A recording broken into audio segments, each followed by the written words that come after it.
Un diagnóstico de cáncer siempre es aterrador, paralizante y lleno de temor. Y no es para menos. Las cifras de sobrevivientes de cáncer no son alentadoras, ni mucho menos los procesos administrativos que tienen que vivir los pacientes oncológicos para tener un tratamiento oportuno. Son indignantes. He tenido 2 casos de cáncer en personas cercanas a mí, ambas mujeres adultas. La sensación de angustia al recibir la noticia es indescriptible.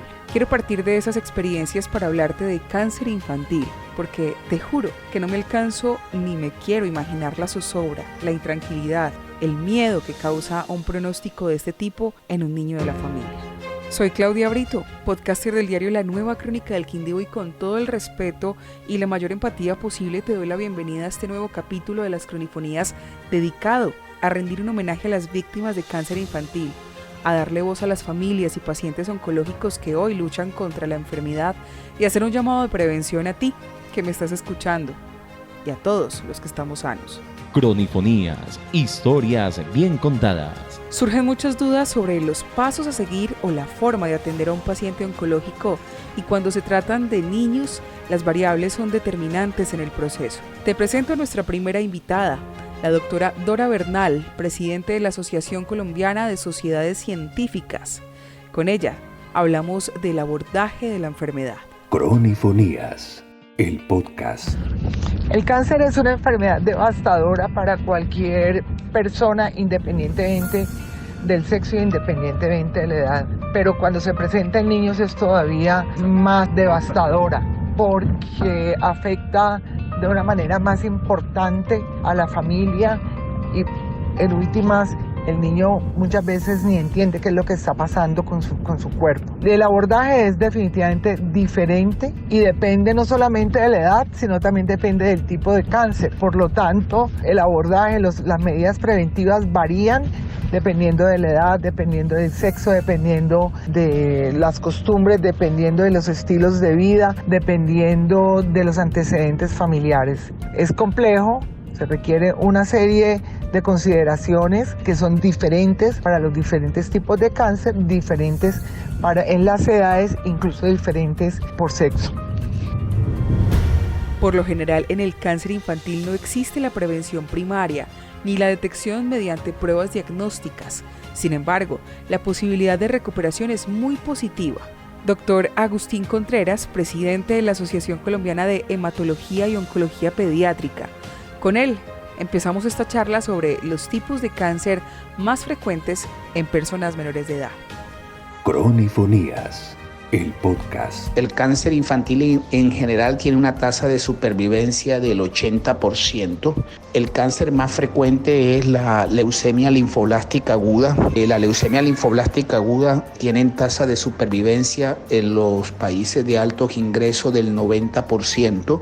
En nuestro país, esta tasa de supervivencia está entre un 55 y 60%, que puede variar, digamos, también de acuerdo a la ciudad. Hay algunas ciudades que pueden tener mayor tasa de supervivencia y otras menores, y que esto está más que todo relacionado con respecto al acceso o a las barreras de acceso que pueden tener algunos pacientes. El reconocimiento de los síntomas de alerta son vitales para lograr un diagnóstico temprano, un factor que es decisivo en la recuperación de la enfermedad. En este fragmento hablamos con el doctor Agustín sobre esas manifestaciones que deben ser atendidas de manera diligente, porque recordemos que se trata de malestares en niños que en muchas ocasiones no tienen la capacidad de decir con precisión lo que les duele.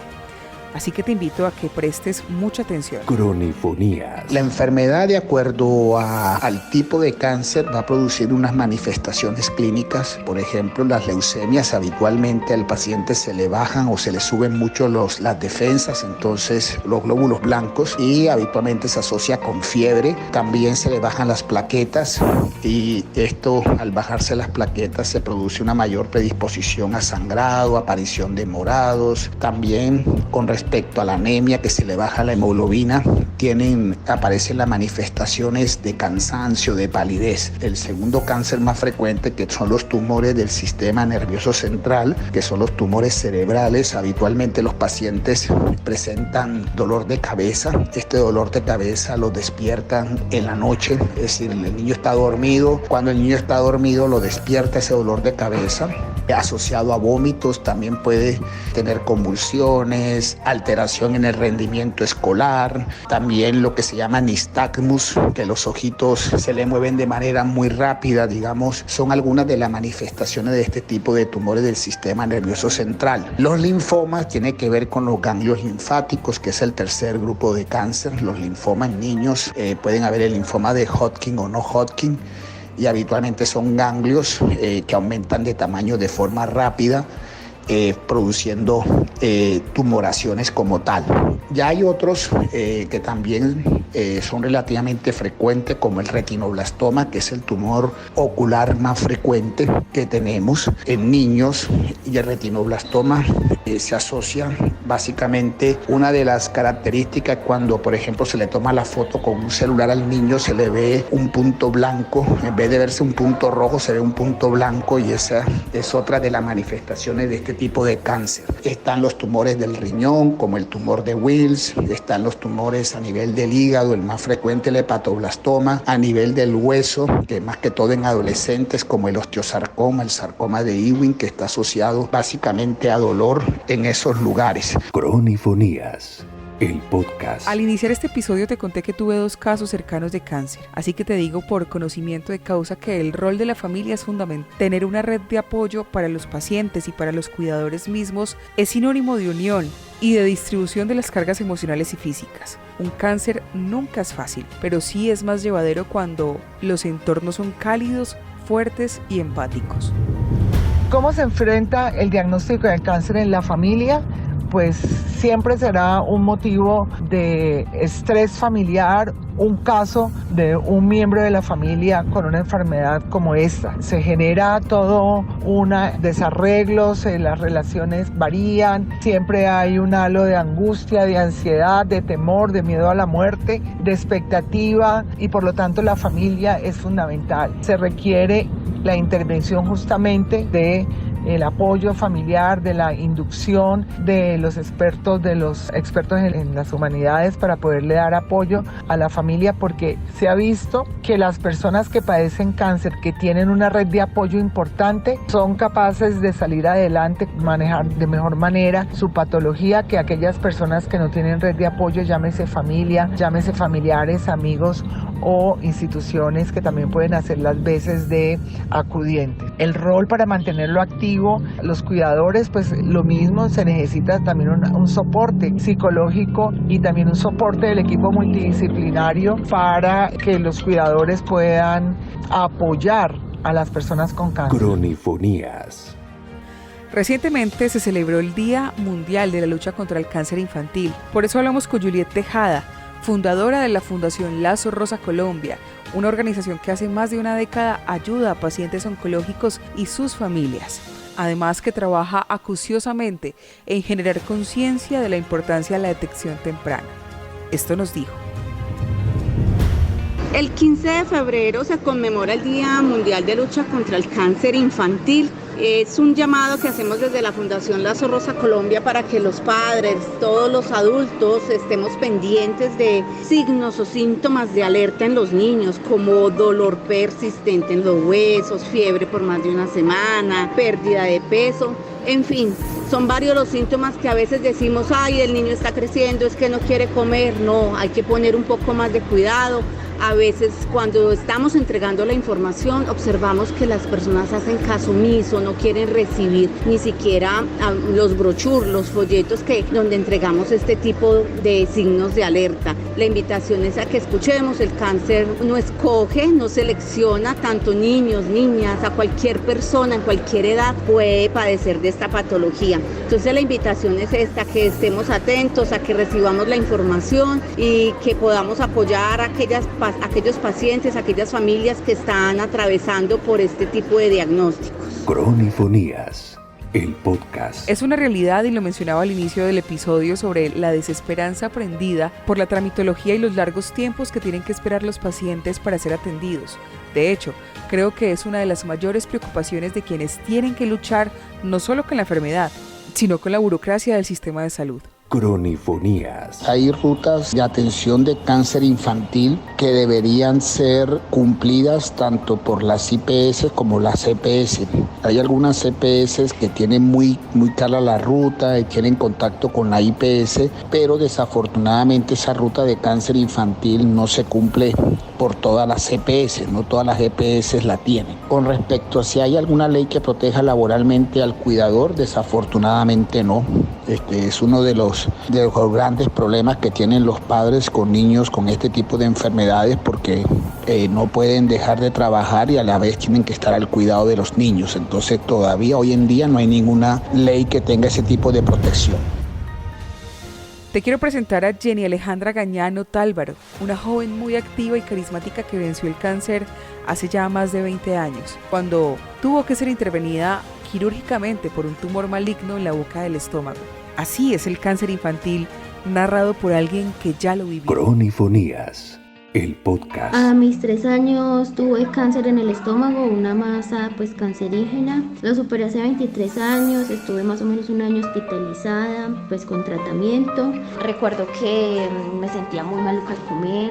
Mi mamá manifiesta que sufría mucho de intolerancia al pecho y luego empezaron a medicarme unas leches para yo tomar, pero ninguna me sentaba bien, no subía de peso, me caía mal la comida, tampoco toleraba muchísimo comer, o me sentía llena, con náuseas y demás. Inicialmente me estaba bañando cuando mi hermana me encontró una hernia, una bolita prominente en la ingle, y empezaron a hacerme exámenes y se dieron cuenta que era una hernia inguinal. Entonces en la cita mi mamá manifestó que no subía nada de peso, que la comida me caía mal, que sentía muchas náuseas y demás. Entonces empezaron también a hacer más exámenes para eso y se dieron cuenta del tumor en el estómago, y ahí fue donde me hospitalizaron.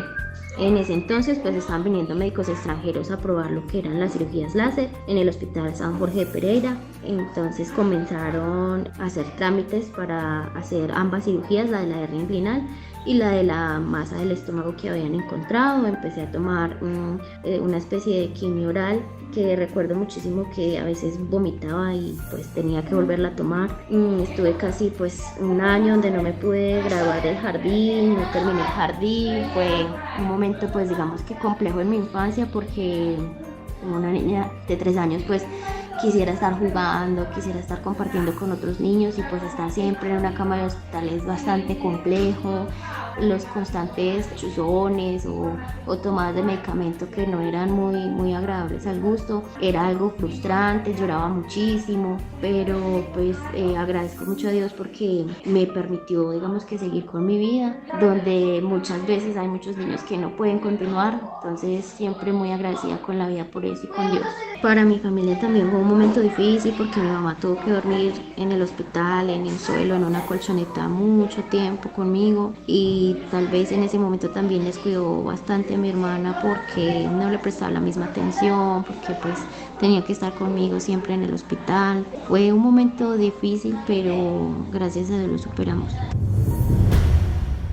Es importante tener en cuenta que una situación de salud con las connotaciones que tiene el cáncer, lleno de expectativa, ansiedad, ilusión y cansancio, requiere ayuda. Y esto lo digo porque no todos tenemos la capacidad de gestionar las emociones de la misma manera. Escuchemos a la doctora Dora Bernal. Cronifonías, el podcast.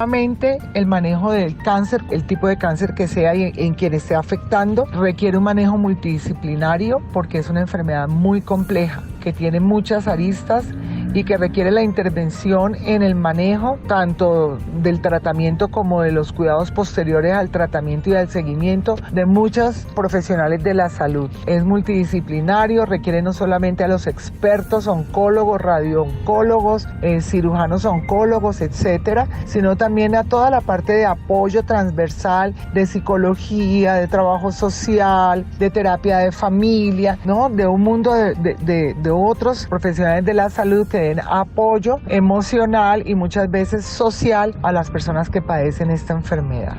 Cronifonías. Soy mamá de un niño de 7 años, intensa, debo admitirlo.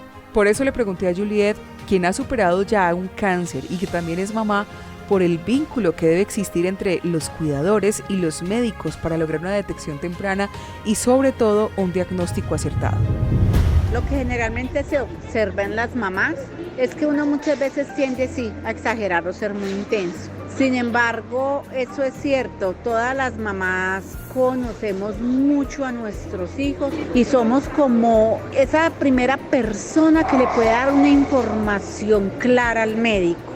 Entonces, ser muy objetivas al momento de brindarle la información que le estamos dando al médico, porque estamos hablando de la salud, pero también de la vida de nuestros hijos. Hay que ser objetivos, claros, para que el médico tratante pueda hacer una orientación adecuada de exámenes que le deban dar al niño, del protocolo médico que se debe realizar con esos síntomas o signos de alarma que la mamá le está informando al médico tratante. Cronifonías, el podcast. Muy bien, termino esta cronifonía segura de haberte entregado información que puede ser útil para ti. Finalizo invitándote a que conozcas los programas que adelanta la Fundación Lazo Rosa o cualquier organización que apoye la lucha contra el cáncer y te animes a apoyarlos también. A los pacientes oncológicos y sus familiares, nuestro deseo de bienestar, fortaleza y unión. Soy Claudia Brito, la voz de las cronifonías, el podcast del diario La Nueva Crónica del Quindío, y en nombre de este medio de comunicación agradezco a todas las personas que compartieron sus conocimientos y testimonios, y a ti por tu atención y por dejarnos ser parte de tu día. Nos escuchamos pronto. Adiós. Cronifonías, historias bien contadas.